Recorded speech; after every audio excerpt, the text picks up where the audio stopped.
డబ్బు సంపాదించడం చాలా కష్టం. కొందరైతే 100 రూపాయలు సంపాదించడం కోసం ఒక రోజు మొత్తం కష్టపడుతూ ఉంటారు. తిన్నా తినకపోయినా కష్టపడి చెమటోడ్చి తమ పిల్లల భవిష్యత్తు కోసం దాచుకుంటూ ఉంటారు. కానీ కొందరు సైబర్ నేరగాళ్లు అలాంటి వాళ్ళ కష్టాన్ని నిమిషాల్లో దోచేస్తున్నారు.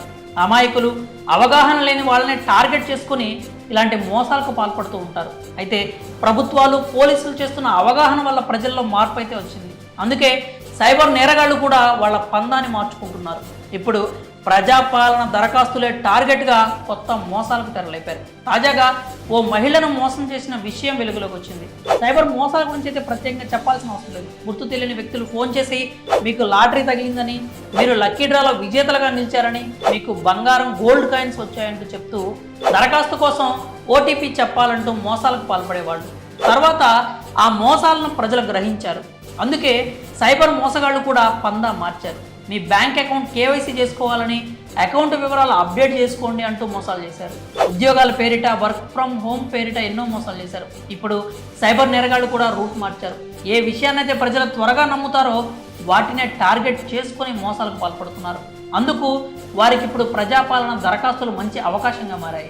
తెలంగాణ రాష్ట్రంలో కాంగ్రెస్ ప్రభుత్వం అభయహస్తం పథకాల కోసం దరఖాస్తు విధానాన్ని తీసుకొచ్చిన విషయం తెలిసిందే.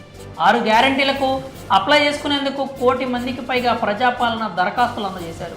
ఇప్పుడు వారినే టార్గెట్ చేస్తూ సైబర్ నేరగాళ్లు కొత్త మోసాలకు పాల్పడుతున్నారు. ఇప్పటికే పోలీసులు ఈ నేరాల విషయంలో హెచ్చరించారు. గుర్తు తెలియని నంబర్ల నుంచి ఫోన్లు వచ్చినా, ఎవరైనా ఫోన్ చేసి ఓటీపీలు అడిగినా చెప్పొద్దంటూ తెలియజేశారు. ఇలాంటి మోసాలకు పాల్పడతారని ముందే గ్రహించిన పోలీసులు ముందస్తుగానే హెచ్చరించడం చూశాం. కానీ కొందరు మాత్రం సైబర్ నేరగాళ్ల వల్ల పడుతూనే ఉన్నారు. తాజాగా ఓ మహిళ ఖాతా నుంచి సైబర్ నేరగాళ్లు ఏకంగా 10,000 కాజేశారు.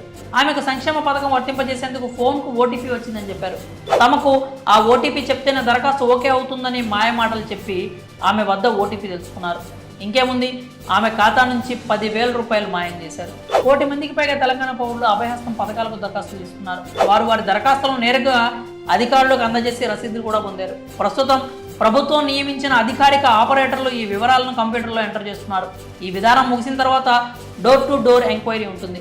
ఇప్పటికే ఈ 6 గ్యారంటీలకు సంబంధించి కేబినెట్ సబ్ కమిటీ కూడా నియమించారు. అర్హులైన అందరికీ పథకాలు అందేలా కట్టుదిట్టమైన చర్యలు కూడా తీసుకున్నారు. కాబట్టి ఇలాంటి మోసగాళ్ల ఫోన్లకు స్పందించొద్దని పోలీసులు అధికారులు హెచ్చరిస్తున్నారు.